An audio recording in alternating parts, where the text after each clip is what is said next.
लागलेलं आहे तशी महायुतीमधल्या अंतर्गत नाराजीची किंवा अंतर्गत धुसफूस वाढल्याची सुद्धा चर्चा रंगू लागलेली आहे।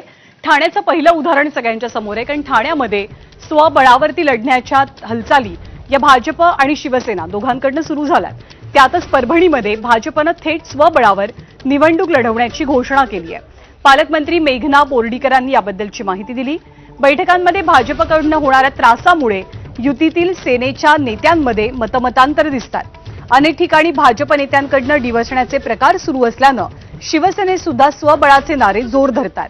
जिल्हानिहाय बैठकांमधील अहवालानंतर युतीबाबतचा निर्णय मुख्यमंत्र्यांच्या सूचनेनंतर घेतला जाईल, अशी माहिती आता सूत्रांकडून दिली जाते।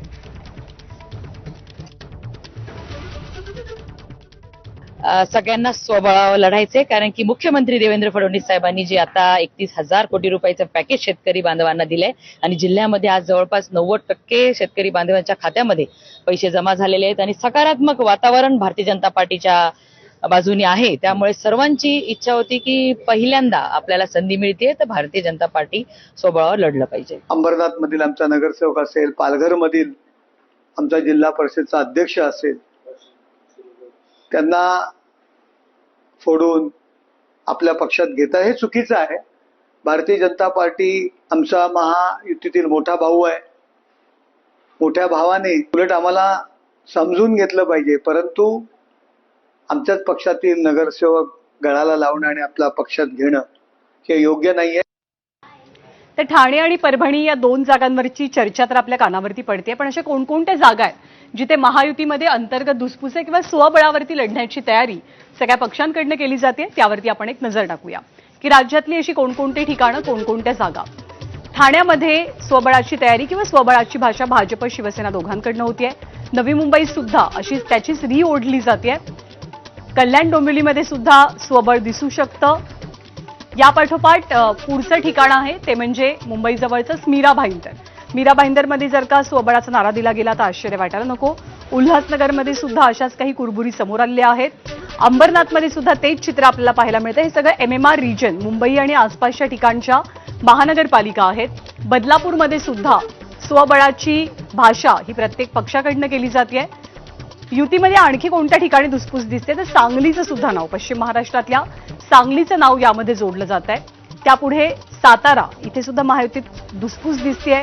नाराजी रायगडमध्ये सुद्धा आहे जी सर्वश्रुत आहे। पालकमंत्री पदापासून नाराजीला सुरुवात झाली। नाशिकमध्ये सुद्धा सारं काही आलबेल नाही असं सध्याचं चित्र महायुतीच्या बाबतीत आहे। तर नंदुरबारमध्ये सुद्धा महायुतीमध्ये ऑल इज वेल नसल्याचं बोललं जात आहे। जळगावमध्ये सुद्धा तीच परिस्थिती कायम असल्याची चर्चा आहे।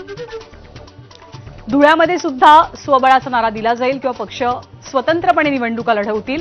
हिंगोलीमध्ये सुद्धा तसंच काहीसं चित्र दिसेल असा अंदाज सध्या बांधला जातोय। नांदेडमध्ये सुद्धा धुसफूस महायुतीमध्ये दिसतेय, अंतर्गत कलह आहेत, नाराजी आहे। अहिल्यानगरमध्ये सुद्धा तेच चित्र रंगल्याचं चित्र आपल्याला पाहायला मिळतंय।